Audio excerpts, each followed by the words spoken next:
Want to show you guys these waterproof GFCI receptacles. Anytime you're putting in a landscape lighting system and you have to plug in your transformer outside, just go and get one of these from your home improvement store, and all it does is make sure that that wiring connection or that plug-in is going to be covered from the elements. Hey guys, it's Cal from the Lighting Doctor here. I hope you guys enjoy this video with some more great landscape lighting tips. To learn more about landscape lighting, go and check out our website at lightingdoctor.ca. Or if you want to see what a real quality landscape light should look like, go and check out our Try It Before You Buy It offer, where you can get a premium quality fixture at a discounted rate with your very own battery pack, so you can go and test out how that light's going to look and feel what a real premium quality light should look like. So go and check us out at lightingdoctor.ca, or go watch more videos on YouTube just by searching for the Lighting Doctor. We're going to show you how to light up your landscape with the King Innovation Insta-Light. So this is a great tool that we use to go and demo different types of lights to find out what light is going to look best where. So all it is, it's a very simple battery operated pack that just takes 8 AA batteries, and then what you can do with it is you can actually go and plug in your light, whatever light it is, whether it be a path light, a wash light, wall light, or an accent light. You can go and just plug that into your Insta-Light, and you can go walk around your property and test out all the different areas that you're thinking of lighting and seeing which lights look best in which location and where you want to position those lights to get the best effect that you're looking for. It's a super easy tool that comes in all our do-it-yourself kits, as well as our Try It Before You Buy It offers, where you can go and now test out these lights, feel the quality, see how they're going to look before you go and make any big decisions on your landscape lighting project. I'm going to try and do this quick here. We're just wrapping up, but I wanted to show you a couple ideas, and nighttime pictures never quite do it justice, but a couple things that we did on this project that I'm really excited about is, if you notice this nice gate feature we have behind us here, we actually used just our regular uplight on both pillars of the gate, just to highlight that area. Instead of just having some path lights that highlight the walkway that I'm standing on right now, we really wanted to take advantage of the cool archway there. So we just lit that up with some cool accent lights. But one thing we did do, and I've talked about this lots, is anytime you have an area where you're going to be kind of walking in and out, you don't want those lights shining in your eyes, so hex baffles. We put those on a lot of areas where you might get some glare in your eyes. That little honeycomb shaped filter that fits over the lens, it's only a couple extra bucks, but it's well worth it if you've got an area where you have a light close to close to a walkway here area. Hey guys, so like I talk about in all my videos, the first step is I'm just gonna go place the lights. I've laid them out around the property. Now I just want to dig them in and get them set so that I can come around and wire them. So how I'm going to do that is I'm just going to select my positioning, roughly where I want that light. I'm going to dig a small hole, but I want it to be big enough that I can fit extra wire in. Like I said, when I come back at night, I might want to move this by a foot or two, so I want to have enough extra wire to do that. So I'm going to dig a hole big enough for that. I'm going to take my ground stake, place that in the ground, and then I'm just going to hammer it in with my rubber mallet, just because I want to give it a little bit more security and keep it nice and stable. So I always do that, and that's all I'm doing at this stage. I'm just going in place and I'm getting them secure so I can come around and wire them all up, and that's the first step. Hey guys, it's Cal from the Lighting Doctor here. I just want to show you guys the rubber mallets that we use for helping secure our landscape lighting. This is something you want to use to go and make sure that you're getting your ground stakes for your landscape lights into the ground as solid as possible so that you don't find them tilting over and breaking down the road.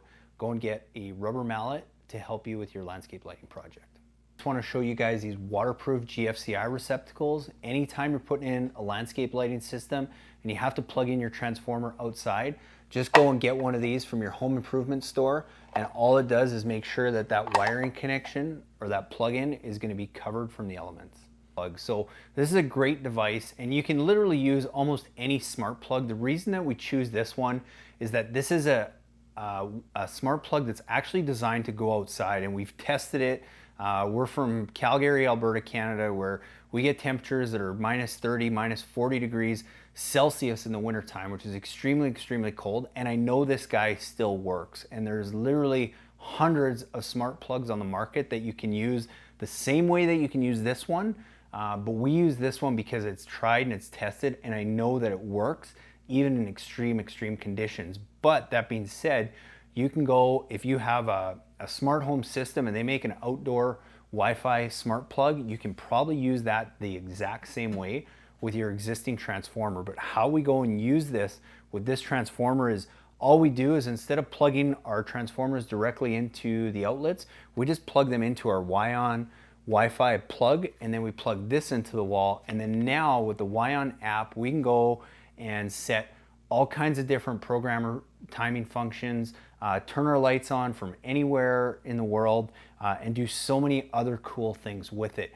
It's also compatible with Amazon Alexa, which is also a really cool feature, and why we like using this. It's so much more high-tech than a lot of the old analog timers that are on the market that will typically work with a transformer like this. But if you want to go and operate your lights from anywhere in the world, we highly recommend the Wion Wi-Fi smart plugs. Cal from the Lighting Doctor here. We're going to show you how to light up your landscape, and more importantly, how to go and easily bury your landscape lighting wire using what we call our two-pronged wire poker.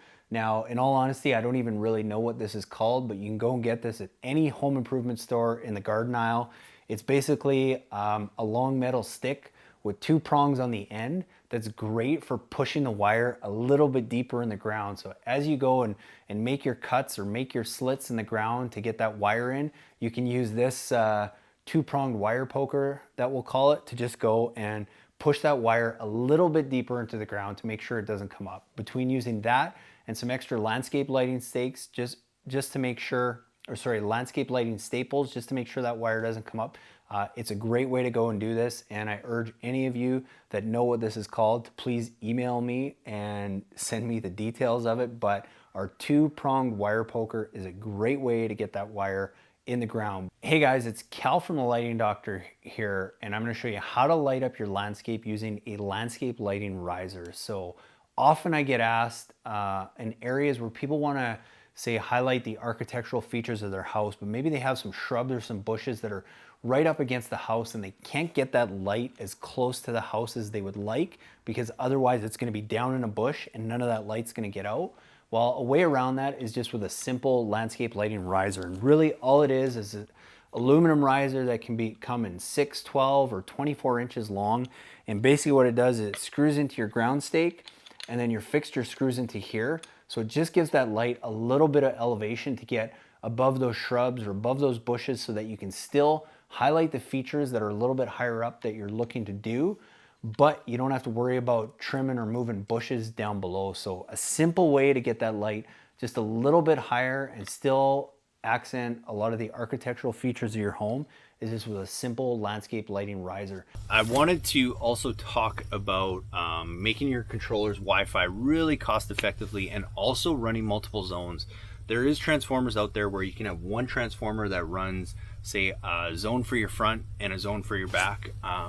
In all honesty, they're pretty confusing to work, and they get quite expensive, and there's some limitations and all that kind of stuff. So I'm going to tell you a real cost-effective way of doing that, especially if you only have, like, say, a front yard and a backyard zone. If it doesn't matter, then just run them all off the same transformer. But if you want to control them separately, front yard, backyard, with simple on-off functions, the best way to do it is just with a simple Wi-Fi timer like this. So this is one we've used for a long time. It's from Wion.